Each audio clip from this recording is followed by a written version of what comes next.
Hello guys, kepada geng-geng yang FT, jangan lupa bulun.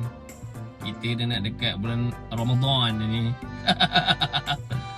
Bulan Ramadan, tip saya kepada kawan-kawan semua yang buat Grab, jangan lupa on Grab Mart. Jangan lupa on Grab Express. Saya akan duduk. Wah, bukan main murah lagi kau. Ingat kau apa? Cancel. Biar harga naik lagi. Jangan lupa on Grab Express. Saya punya pengalaman Grab Mart dan Grab Express bolehlah menampung sedikit keperluan kita di bulan Ramadan ni. Dan cuba main di waktu malam.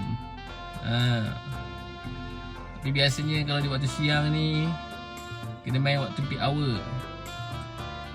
Kalau waktu lain payah sikit kita nak bicara tentangnya. Jadi kepada yang membuat secara full time, bersiap siaga. Jangan lemah semangat.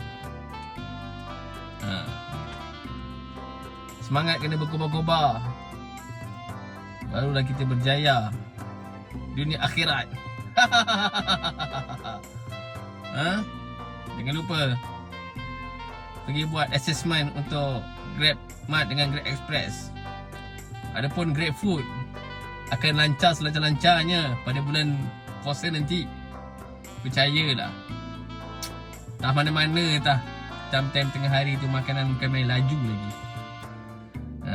Tapi itulah, kalau pakai kereta buat Grab Food, parking susah.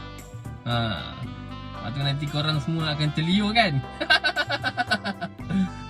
Jadi jangan buat Grab Food lah. Grab Express, Grab Mart okey. Kalau Grab Mart saya selalu tunggu dekat pasar-pasar. Tunggu tepi-tepi tu, buka Grab Mart. Okey. Assalamualaikum.